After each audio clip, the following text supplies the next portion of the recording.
I'm Brian V, and we are on Why We Work with Mr. Frank King. Sir, Uh, thank you very much for coming. my pleasure. Thanks for having me Or all the way actually, from thank South you, Korea. thank you for taking me on this ride with you. Actually, I would say. Yeah, that's on the way to veterinarian. I probably need a couple of shots. Yeah, we have 13 animals, 3 dogs, 10 cats. So I make this trip quite often. Where is home? You look like you're in the middle of a sunny day there. Yeah, unusual for this area, but not this month. I'm in Eugene, Oregon. It rains pretty much from September through May, but about July we get summer, and that's where we are today. Sir, will you do me a favor and give me, this is about work, right? We'll get into what you do specifically in a little bit, but how did your journey of work come about when you were a lad? Oh, fourth grade. Told my first joke in front of the entire class, made them laugh, and as it turns out, made my teacher laugh really hard. I wasn't aware because she excused herself to go to the teacher's lounge. She was afraid if she laughed in my face, it'd break my heart. And then in high school, senior year, they had a talent show, and nobody had ever done stand up. So I wrote a stand up bit, and I won the talent show. And my mom insisted I go to college.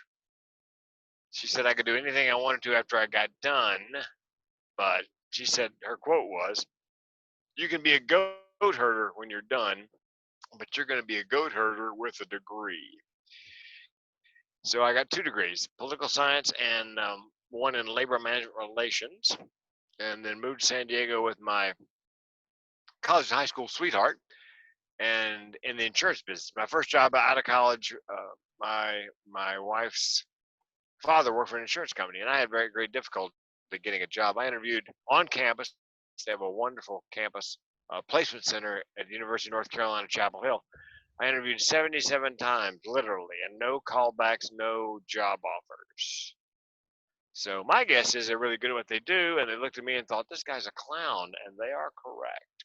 That's Did you not have a job all the way up until you start interviewing, or did you do any jobs in elementary school or middle school at all?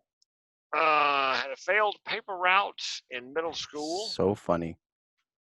Yeah, I had no trouble delivering the papers. I just didn't like collecting the money. So my mom paid off the paper for a month, If and I've interviewed three other people, including myself, in this that we all had paper routes, and they didn't really go that well. no, I had a friend, Paul Morgan, who was really good at it. I mean, he had actually had a route, and then somebody quit a route, so he took the route that connected to it, Hmm.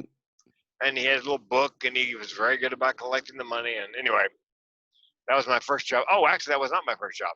Back in the day, I worked at a little grocery store around the corner, a little market, and this is when they had soda pop bottles, you know, returnable bottles, which they do again Yeah. now. Hmm. Yeah, but back then, so they had what was called a bottle boy. So I would have to take all the Coke bottles and put them in crates, Pepsi bottles, each individual bottler, and I would stack them up, and then the guy would come by with the fresh supply and then collect the empties. And I'd also, as part of that job, I swept up and I bagged a few groceries. My dream was they had a big old fashioned cash register, be a cashier so bad, but you had to be 16, I think, because they sold cigarettes and beer. Hmm. Do you remember what And your motivation was at that time to work in the bottling company or as a paper boy? Was there a motivation? Because you mentioned, I think, you first went to the comedy part, but was there a motivation to get the first job? Was there something in particular that started you off? I don't recall any sort of motivation. I knew the guy was quitting the job, and they Yeah, offered me the job, and I just said okay. sure. I'll do the job. Yeah, and I enjoyed it. Like I said, I was a bag boy and a bottle boy, and I was looking forward to being a cashier someday. So when you Uh, took your first laughs in grade 4, Was there an idea of something in this, or you just what? Well, it was my teacher's idea. I'm terribly nearsighted. Everybody in my family is. I wrote a joke one time that we were descended from the people of the island of myopia, which is nearsighted. And on that island, it was conquered over and over because nobody ever saw the enemy coming. So, but I'm terribly vain. I was then terribly vain. I am terribly vain now. And we're talking 1962, 3, and there were no fashion frames back then. Everybody had the black plastic Buddy Holly kind of Ray-Bans, actually. Very popular now. Uh-huh. But back then, and I didn't want to wear them, but my teacher knew I had to. So, and I was worried about 4 eyes and people making fun of me. So, in her infinite wisdom, she got me to the front of the class. She turned me away from the class, put my glasses on me, turned me back to the class, figuring let's yank the band-aid off. Let's let everybody see Frank at the same time, Yeah. desensitize everybody. So when I turned back to the class, she looked down at me and she said, "See, you look intelligent." And I looked up at her and said, "Yes, that would explain all the laughter." Yeah, and she excused herself to go to the teacher's lounge years later. We bumped into each other at the grocery store, and she goes, "You know why I excused myself, Frank?" I said, "I have no idea." She goes, "That was the funniest thing a child ever said to me, and I didn't want to laugh in your face, so I had to excuse myself." But that laugh, Yeah. that's like heroin. Yeah. You get that first hit, and my family's funny. My mom's funny, very witty. My sister's very witty. And I was never the class clown. I was more the class wit. I would mumble things under my breath. The kids around me would laugh, and they'd get in trouble, and I'd get away with it. And then 12th grade, I made the mistake of giving full-throated voice to my comedy. Our chemistry teacher, Mrs. Templeton, was late. She's also my homeroom teacher. Never late. I believe now, as an adult, she had a serious drinking problem because I had her for 7th period as well, and she was pretty cranky by then, and that was close to cocktail hour. But anyway, she was late. One of the kids said, "Why was Miss Templeton late?" I pointed outside the fog and said in a loud voice, "Well, look at the fog. Maybe she didn't get clearance to land her broom." Oh no. Yeah, she not only landed, she taxied up to the doorway, was standing right behind me. As she And for cackled that, in. yeah, and I got a 3-day vacation for that. And then in college, I didn't do any comedy. I just, buckled down, just wanted to get in and out. And then when we moved to San Diego with the insurance company, my wife's father helped me get a job. And San Diego has a branch of the Comedy Store, the world famous Comedy Store on Sunset. And they had an amateur night, an open mic night. And man, I'd drive past that place and I could feel a magnetic pull. So I did what I advise beginning comics to do. Go to amateur night a couple of times, see how bad 75% of the people are. That'll give you the courage to get up. So I did that, and sure enough, they were horrible. And I thought, I'm that good just walking around. So I got up on my 3rd try. Yeah, I'm telling you, you go to any open mic anywhere, about 75% of them are just horrible. So I got up and I got laughs, and I heard inside my head, "You're home." And my second thought was, I'm going to do this for a living. It's kind of a moment of clarity. I'm going to do this for a living. I have no idea how I'm going to make that happen, but I'm going to do this for a living. That was April Fool's Day, 1984. Did you write anything before that time of getting up on stage? Like in your high school, did you I'm going to write a few things down up until college? Yeah, I did the one in 12th grade where I wrote it all down. I never wrote another joke until I got to San Diego. Okay. Now, I was funny in conversation, but so I cobbled together 5 minutes for open mic night about moving from North Carolina to California. The fish out of water is always a good premise. Touches home And for a lot of people, yeah. Yeah, anytime you move and you have discomfort. And I remember one joke, which was, I grew up in North Carolina. The only Mexican food we had was Doritos. I'd never seen guacamole. I'd never even seen an avocado. So I go to a cocktail party. I've got a chip in my hand. I'm headed down toward the bowl for the dip, and I look down just in time to stop, and I'm hovering above this green goo. Yeah, and the hostess came running over. Frank, I know you're from North Carolina. You've probably never seen that before. It's guacamole. It's good. And I said, my punchline was, yes, I bet it was the first time somebody ate it. And yeah, and I had that thought in my head, as I mentioned, or may have mentioned that, I'm home. And the second thought was I'm going to do it for a living. And then by Christmas of 85, I had booked 10 weeks of professional comedy work on the road in clubs. There's a big comedy boom, started about middle of the 80s and So lasted you're until the Frank, middle. sorry, you're married at this point?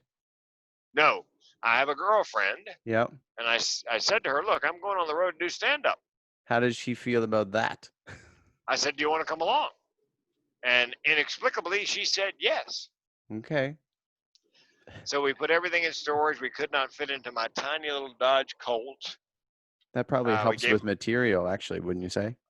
oh God, no air conditioning either.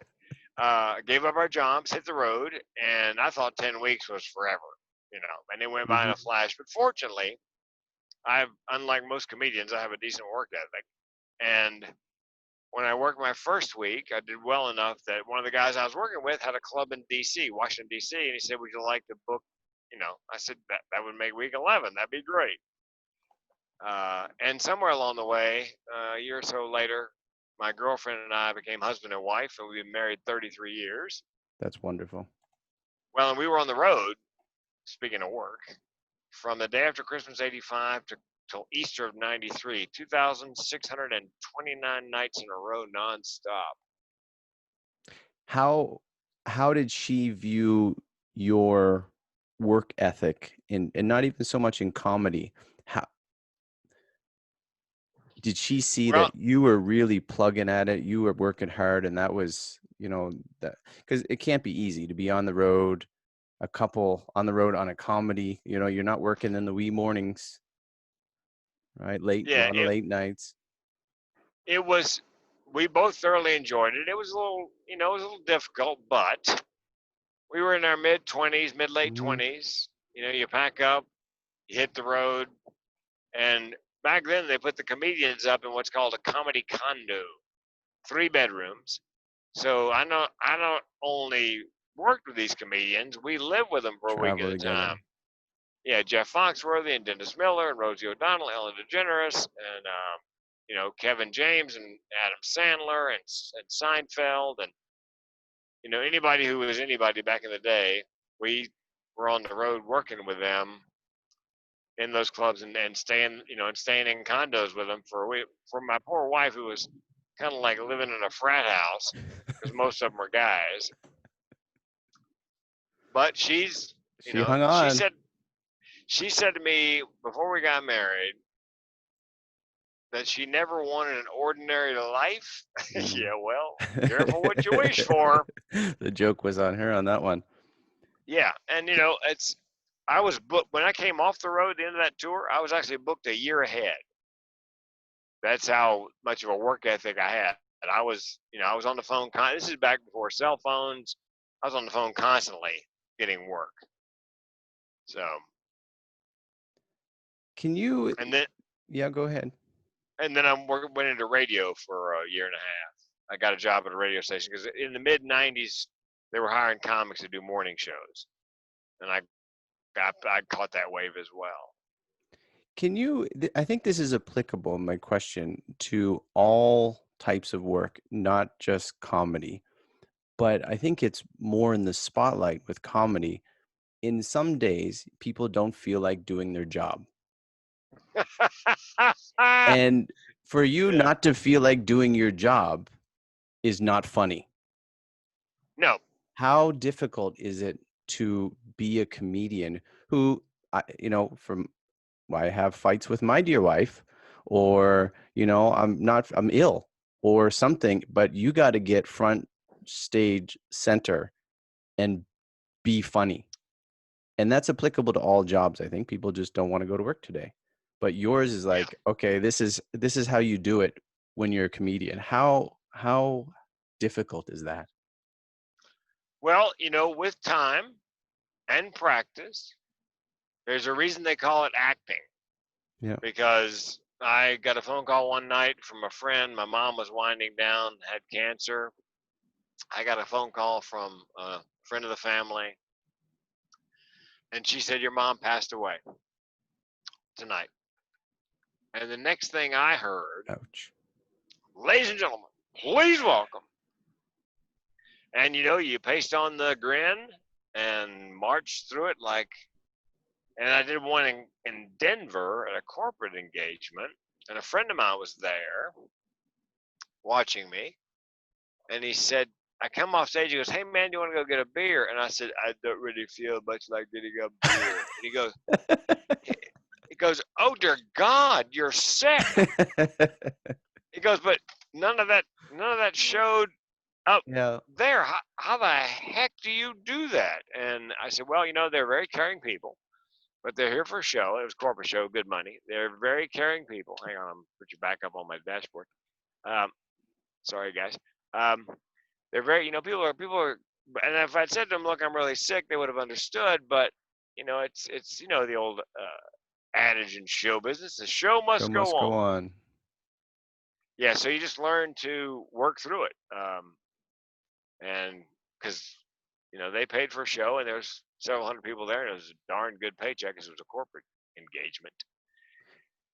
So Yeah, what you're so doing now, you've morphed into something else from what I know of you. So how did you transition from comedy to now you're still incorporating your comedy, but into um, awareness of suicide and other things like that? How did that happen?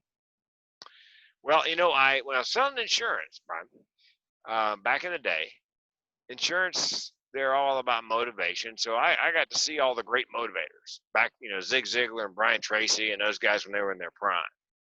And I used to sit in the audience and think to myself, man, I could do that if I just had something to teach somebody.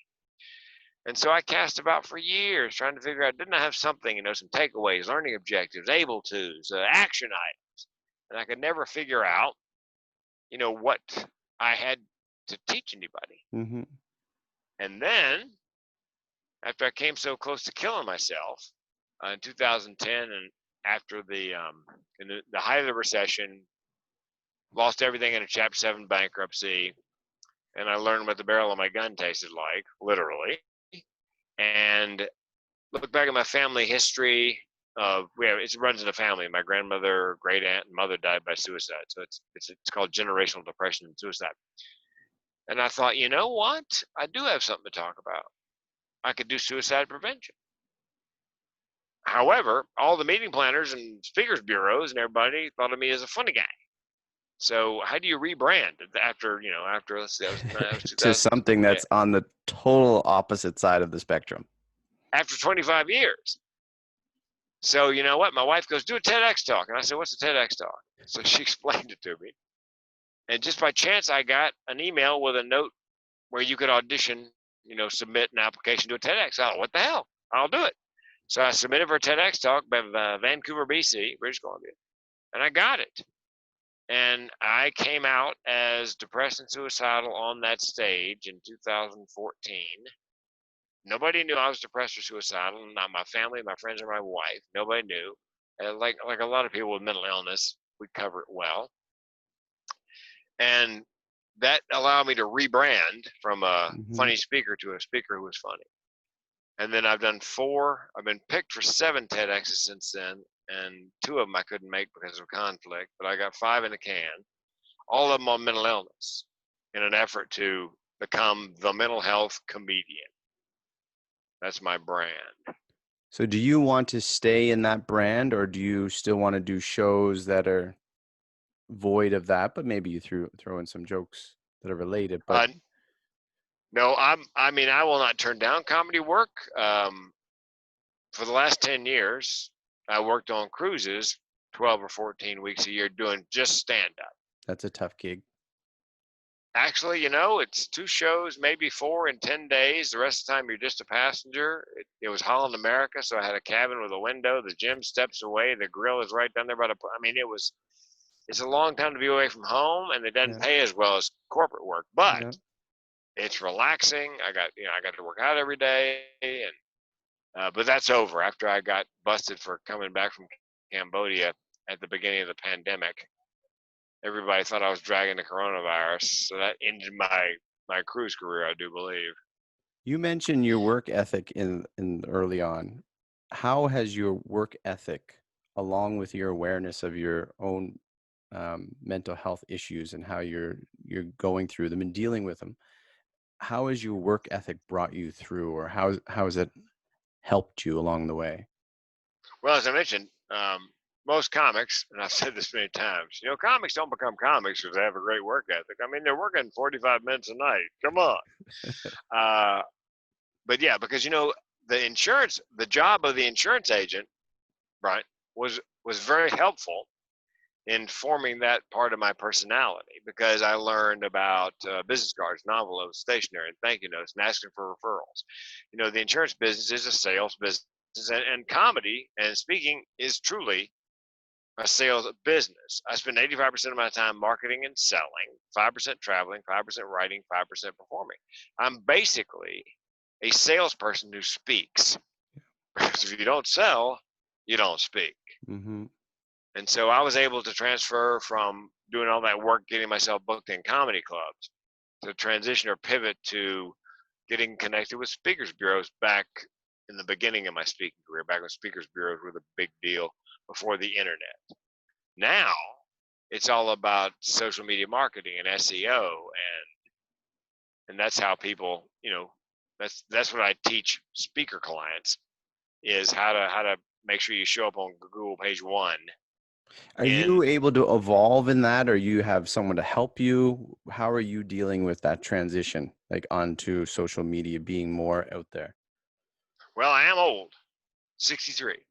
So these are Well, not. I'm you not a native. certainly don't look 63. Oh, thanks, right? But I'm not a native user of any of those platforms. Yeah. So I'm self-taught, and some of it I handle myself. Um, if you happen to go to suicide prevention speakers dental on Google, type that in your search box. Suicide prevention speakers dental. You'll find 5 to 7 organic listings for me on page one. I've got some folks helping me achieve that for, let's say, suicide prevention speakers, period, Yeah. Hmm. or mental health speakers, period. I don't rank very high on those phrases. So I hired a company that's helping me climb the Google ladder Yeah. to get to page one for those, because those are two phrases people type in quite frequently for what I do. So I hired a guy for Twitter who's doing a really good job. He does a little pitch for me. I wrote it to connect just for a virtual cup of coffee, Yeah. not a sales pitch. And I've got some clients, on the hook. I got to reel them in for TEDx coaching, which is that's our thing on Twitter. Is I'm pitching my TEDx coaching, and I've got somebody helping me. Let's see, Twitter. Oh, there's something called 98 Bucks Social. Okay. 98 Bucks, yeah, it's .com. A friend of mine, one of my speaker clients, said, "Frank, have you ever heard of this?" I go, "No, what is it?" He goes, "Well, for $100, they'll post 6 times a week content that fits what you do Yes. on Facebook and Twitter. And for another $48 a month, they'll also put it on Instagram and LinkedIn 6 times a week." And they actually, you tell them what your keywords are and what you do and what you're looking for. And I've been pleasantly surprised. They've done a really good job. Every time I see a post that they did, supposedly as me, it's right on the money on suicide, mental health, depression, whatever it happens to be. So what I've done is I've done as much as I could, and now I'm reaching out, to and during the pandemic here with downtime, I'm trying these things out. Yep. Try the Twitter guy for a month, Yep. and the 90, yeah. So far so good, um, and eventually it'll shake out, and I'll just pick the ones that work the best. LinkedIn, I've got now 16,700 connections, and when the pandemic started, I had 11,000. I hired a virtual assistant, somebody to go on LinkedIn and go through each profile and look for keywords, coach, author, speaker, and then my ideal clients: veterinary association, dental, construction. occupation's high rate of suicide, and they have money. They use outside speakers, and they have a real need for what I have to teach them about bringing the suicide rate down. Frank, you mentioned So you're 63. Sorry, you mentioned you're yeah, 63. Do you have a path to where you would like to take what you're doing? Do you have something in mind, a vision to say, well, I would like to be doing this by a certain time, or some more things that you would like to be able to do to get the opportunity to do that you haven't done yet? yes. My goal is to get my wife. My wife works at a grocery store. It's a good job. She's a frontline worker. Good good pay. She's cashier. Great benefits. But we're both. I'm 63. She's 62. We're both approaching Medicare age because she's there at the grocery store in part because, here in this country, somebody's got to work and have health insurance. Um, my goal is to never retire. My goal is to get her retired so she can come home and be my chief of staff and handle all the nuts and bolts. The mail, the emails, the mailing, the travel, the contracting. So my goal is my number one, what they call it, so chief purpose in life is to get her retired and home so that I'm never any more than arm's length from her unless I'm flying somewhere to do a gig. I don't care if I work till I drop, as long as she can spend the last X number of years of her life. And selfishly, Brian, and she'd tell you this, I also never want to cut the grass again or go shopping again. So that's our deal. Okay, look, I'll get you retired, but I'm not going to touch that lawnmower after you retire.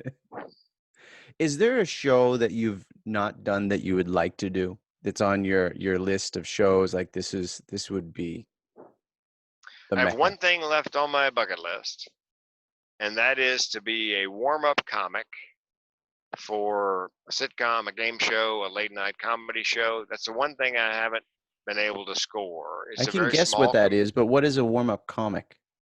So let's say you're at the late night with whoever is doing late night. Before the host comes out, the warm-up comic comes out and spends 15, 20 minutes doing jokes and doing the housekeeping announcement. Bathrooms are here, exits are there. When you see the sign that says applaud, make sure you applaud. And then in between guests on a talk show, or if you're doing a sitcom while they're resetting the scene or the stage, you keep the people in the audience entertained. The trick is you cannot be funnier than the material in the sitcom. You get fired. You got to put that bit in your mouth like a horse. Yeah, and so really they're hiring somebody who's genial and amusing and personable. And I mean, I was born to do it. The trick is I've got to network my way. I've got some young friends who will probably do very well in LA, in Hollywood and show business. And I tell them when I help them, okay, look, you're not paying me anything. And this is not charity. It's enlightened self-interest. Yeah.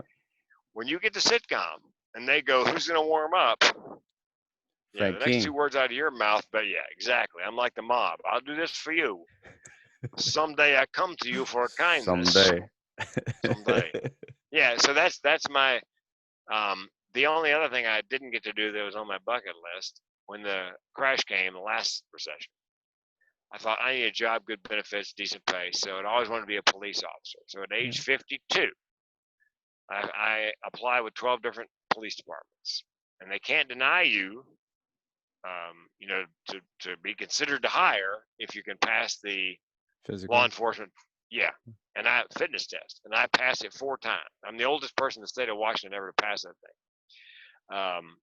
And I came this close to being a Seattle police officer. I was on the short list. They sent detectives to my house to check out my home life, and my lovely wife. The 2 detectives were standing at our front door on a Monday morning. I'm off on a ship somewhere.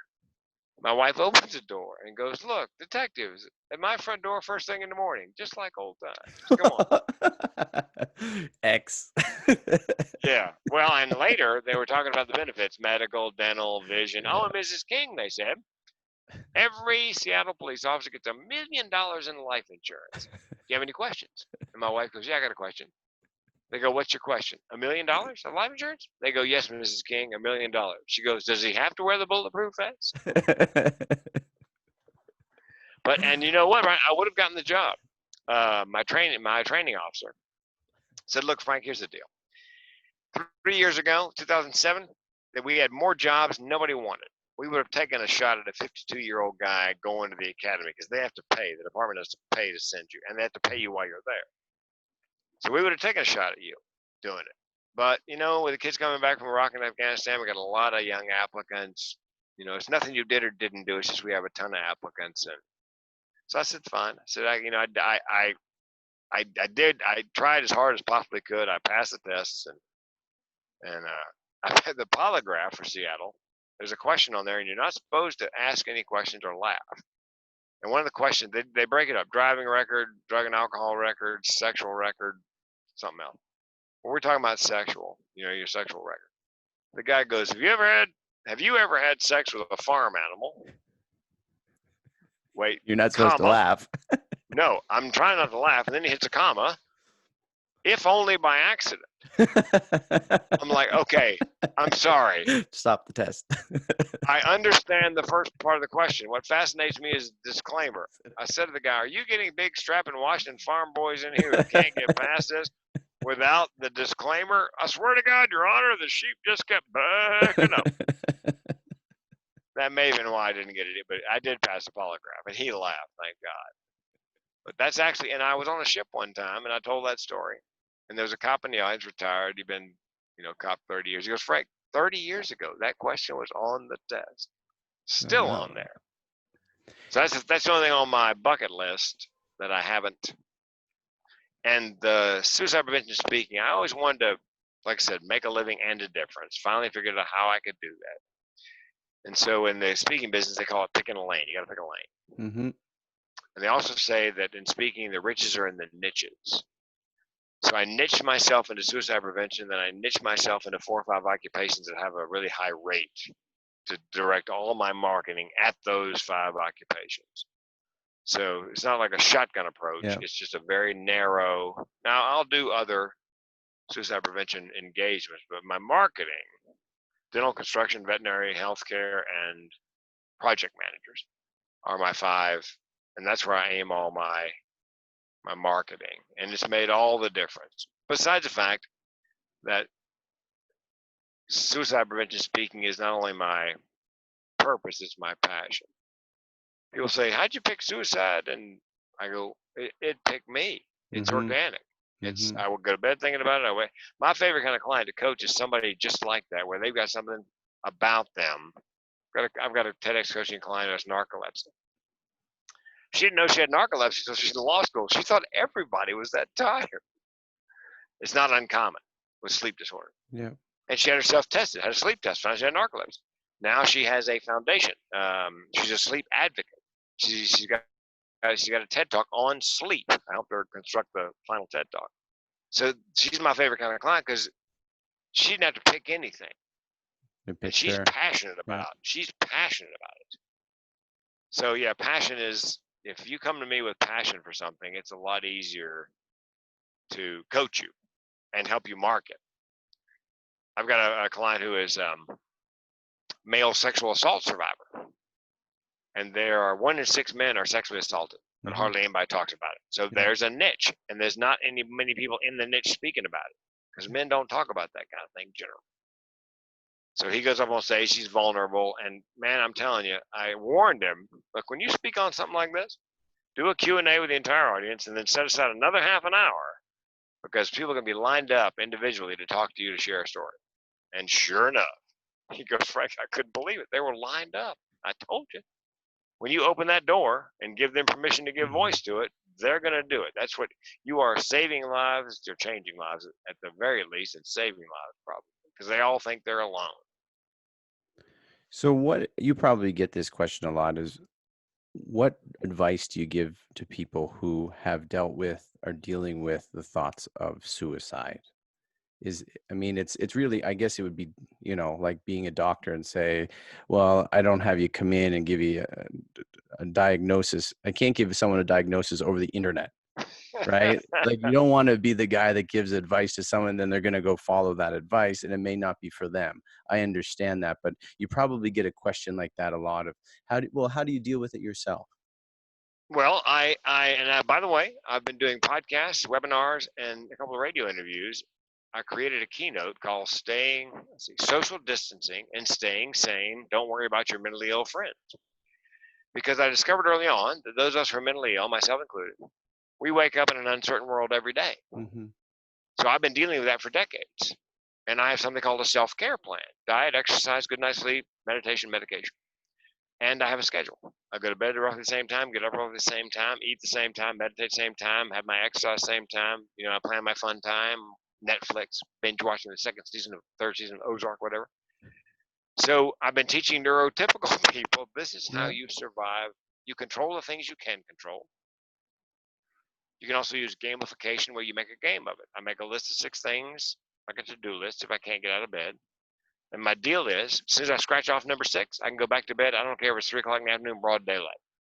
That's the game. I win if I get all Yeah. 6 of those. It gets me Yeah. up, and normally I don't go back to bed that early, but Mm-hmm. I can because Yep. I won. Yep. So that's now if you let's say you're suicidal or you know someone who's suicidal or just depressed. I always suggest get evaluated.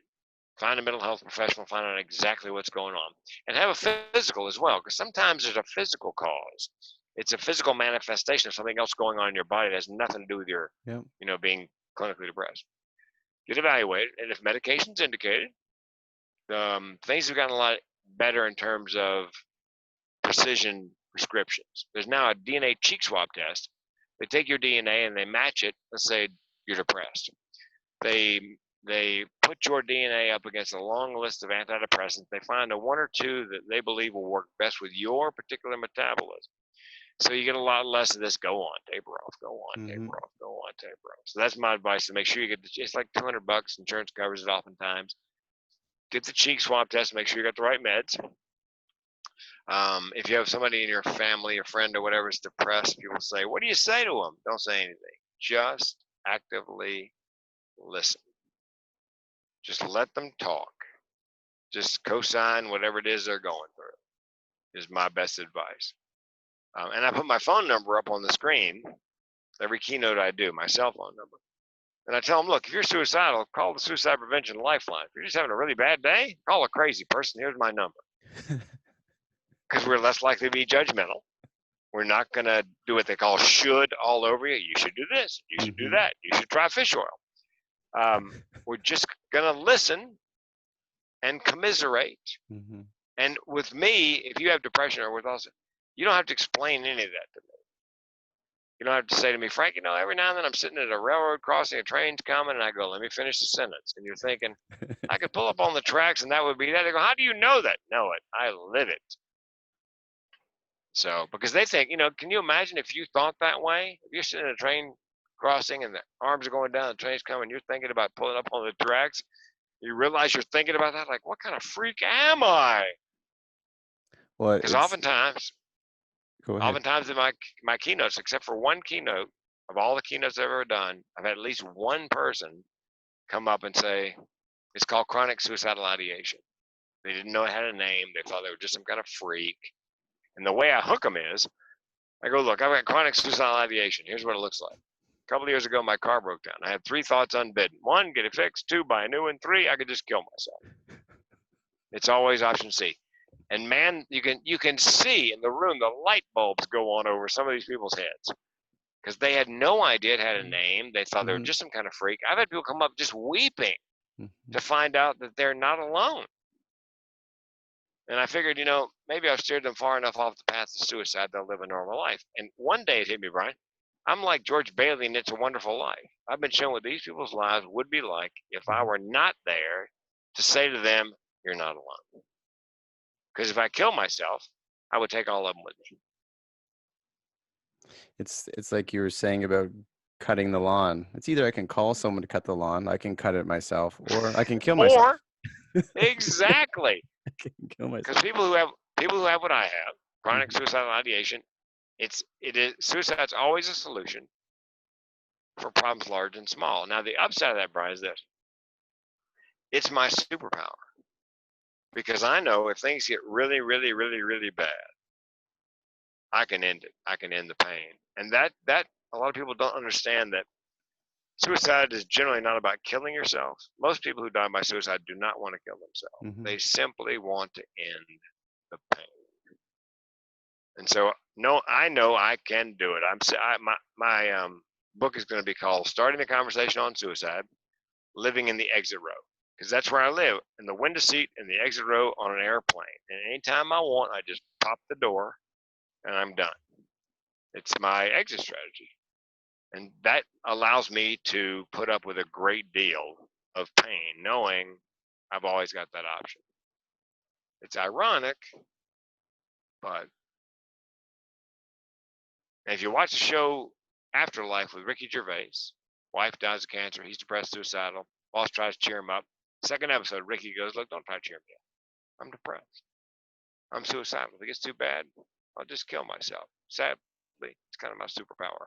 I'm like, oh my God. Somebody on that writing staff has chronic suicidal He ideation. stole my line. Yeah, I'll give you another one. This is a fantasy I've had many times. Two guys come up to him with knives. It's filmed in England, so they would have guns. Come up to him with knives and go, "Give us your money."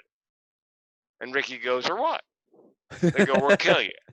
And he goes, "Well, for a lot of people, that would be an inducement to give you my money, but in my case." Go ahead. Go ahead. Yeah, I'm yeah. here. When I came back from Cambodia, and I got in so much trouble because people thought I had jumped quarantine and dragged the virus back to the U.S. We'd never been quarantined. I was never sick. But I had to handle death threats. And a guy called me and said, "I know where you work out, know when you work out, the gym. I'm coming there to kill you." And I said, "Okay, that's fine." I said, "But know this, I've been trying to do that to myself for 4 decades.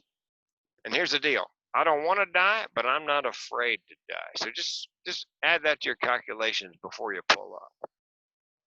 Never showed. I think I scared the hell out of him. That you mentioned a couple of times about the quarantine. It's and I think there's something to it because I'm in South Korea, and even yesterday I was walking down the road. I had my mask on my wrist in the middle of nowhere. There happened to be a guy on the bus stop, and I live in a very secluded place. And he pointed, like, "Put your mask on." No, there's no one around, and And so we're outside. right, like, and we're outside, and it's like the most beautiful day. So maybe even you can speak of those little triggers that get people like this thing. So I'm sure the people who had death threats on you had initial good reactions or intentions of wanting, to protect people. But then Yeah. people kind of get over the edge, and then there's all this mixed messaging going on, and people get fearful. And then the first reaction, that's like a buddy of mine told me, he says to his wife sometimes, don't, I'm a cat. Don't push me in a corner because I'm coming out fighting. Right. Well, the trolls and so forth, um, they have, uh, they have an agenda. It's called the cancel culture. They sense a moral failing, like coming back, and they're thinking you're dragging the virus, and they come after you because they can increase their status by taking down somebody of a little higher status. Now, I'm not a celebrity, but Yep. I'm in show Yep. business. I've been doing comedy so they came after me, and some people were genuinely frightened. And my neighbors, Mm-hmm. "We'll cook food for you and put it on your front porch. Tell your husband not to come outside, please." Yeah, it was ugly, but yeah. And here's the deal. Somebody said to me about the pandemic. No, about the Cambodia thing, because we had to change our home phone number, shut down 3 social media accounts for a while. Somebody said to me, "Are you surviving this whole, Cambodia Corona quarantine thing?" I go, "Look, here's the deal. I've had 2 aortic valve replacements, a double bypass, a heart attack, 3 stents. I tell you what the barrel of my gun tastes like. I've got major depressive disorder, chronic suicidal ideation, and I lost to a puppet on the old Star Search. This is not the worst thing that's ever happened." So But it's comedy. true, right? It's so true. Like we quickly forget how bad things really are in other parts of the world, things going on and what we've been through in life. And then this thing that we're not quite certain about, no one really truly knows, or we have answers to that most of us don't know. And then we're willing to, kill someone because we think we're right. Well, and by the way, when we were in the Pacific there, we were turned away by 5 countries. Our ship was, including Korea. It's understandable. It's I know. I understandable. would. Somebody said to me, "Why would they do that?" I said, "Here's why. No politician wants to be the person who checked off letting us come ashore, and then it Yeah. all blows up." Yeah. I understand. And finally, I'm guessing somebody paid somebody, and we got all Well, that on a done. brighter side too, I said this the other day on social media. I went to a restaurant out in the country because we were at a funeral, and people would get out of the car, put on their mask to walk 15 feet in a restaurant that was at capacity at 300 or more people just chowing down on meat. And we were in the middle of the Whoa! country. So the hypocrisy or the inconsistency, like the gentleman, I'm sure he was on his way to a restaurant yesterday, telling me to put my mask on Sure. in the middle of the thing. Like, just think it fully through, and then maybe we can have a conversation about that. What is your biggest, Frank? What is your biggest difficulty in what you do on a daily basis, work related or as a comedian speaking about suicide prevention? What is the biggest challenge that you have that you would like other people to know so that they can have a better understanding of you? It is the booking. People say I could never get up and do what you do on stage. That's by the time I get on stage, whether I'm doing comedy or I'm doing a suicide prevention speech, my work is pretty much done. Yeah. The contract is signed. I've got a deposit. I'm going to pick up the balance that evening. I just get to go up. If it's comedy, just have a good time, or if it's suicide prevention, perhaps change some lives. So that's the fun part. The hard part is, I'm an independent salesperson, basically working on commission. I kill what I eat. I'm sorry, I eat what I kill. Duh. I eat what I kill. So if I don't work, if I don't show up on page one Google. By the way, one of my favorite jokes. The best place to hide out if you want to hide out from everybody in the world? Page 2 Google. Nobody ever goes there. It's totally right. Yeah. Top So thing, number I've one got, thing, it must be the truth. It must be the yeah. best. And there can't be anybody on page 2 is any good. So, yeah, my biggest difficulty, it's always been that way from the time I started doing comedy through today. I'm just a salesman who talks. My biggest challenge is, and of course, it's gotten worse because can't meet live. So I did one virtual engagement in May, June, and July. 2 of them were rescheduled from live events that were for April.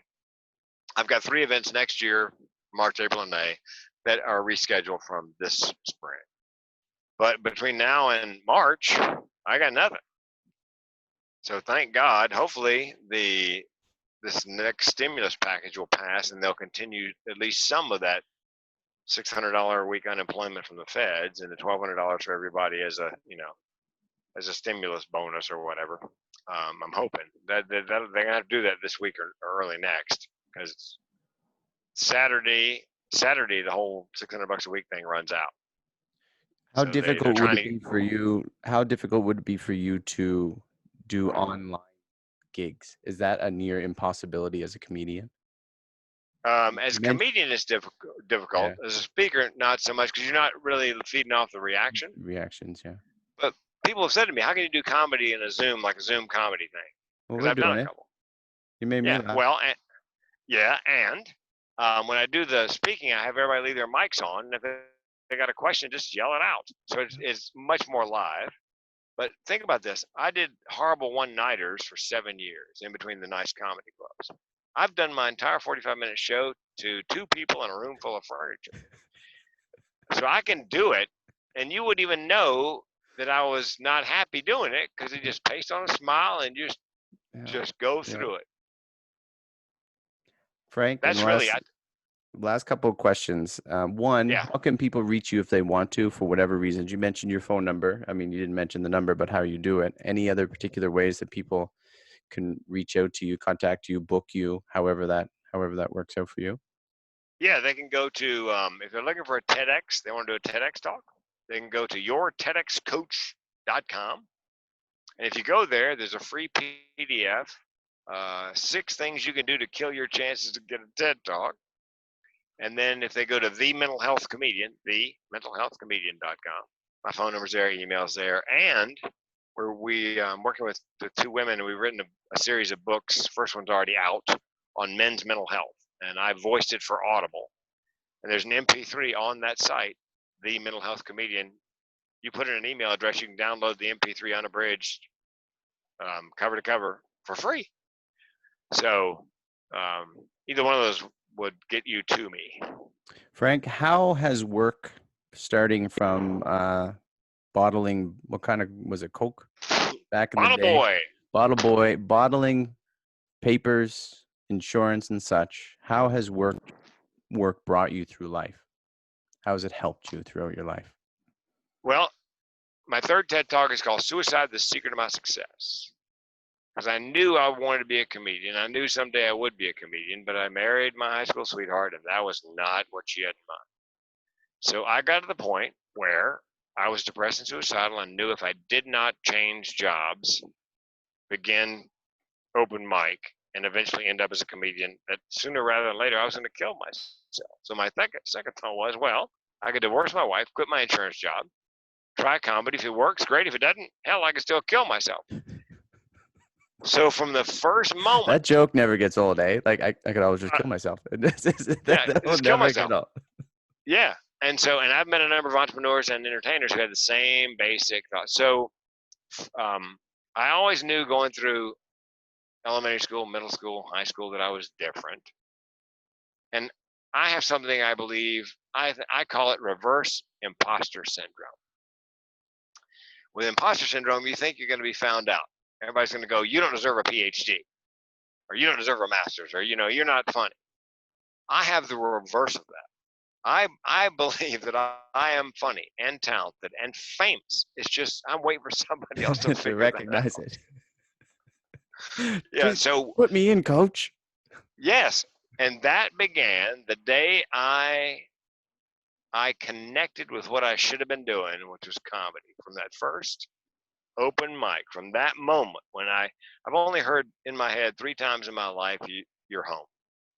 Once on stage doing stand-up that first night. I took a voiceover class, and the guy in the booth was reading some copy from a McDonald's commercial, another student. He got done, and I said to myself, man, it's a McDonald's commercial. Put a smile on your voice.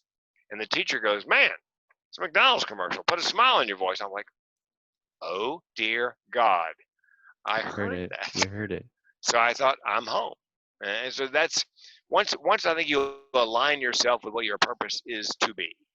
And once you find that why, a friend of mine said, if you decide what you want, the how will follow, the how. If you decide why you want it, the how will follow much more quickly. Yeah, absolutely. Frank, in closing, you've mentioned it, but why do you work? What is the reason why you get up each day? Why do you work? My why is, I had a young woman come up to me after a college show, and she said, thanks for your keynote. I said, you're welcome. She goes, but it made me weep. Well, how did it make you weep? She goes, the part about your car, get it fixed, buy a new one, you just kill yourself. She goes, I've been having those thoughts all my life. I didn't know it had a name. I thought I was just some kind of freak, completely alone. And she goes, when I heard you say that out loud for the first time in my life, I realized I was not alone, and I wept. That's what gets me out of bed in the morning. That's great, Frank. I appreciate you very much and taking the time, take your dog to the vet. And I hope that people reach out to find you, because there's many people who share the same things that you're going through. Oh yeah. And I would be a liar if I didn't say I never thought of suicide. And I resonate with the idea of I can just pull, shoot, done. Yeah. Yeah. A friend of mine Frank. goes, there's no solution. No solution for that. Oh, yes, there is, but you're not going to like it. I appreciate it, Frank. Thank you very kindly, sir. Talk to you later. Yes, sir. See ya.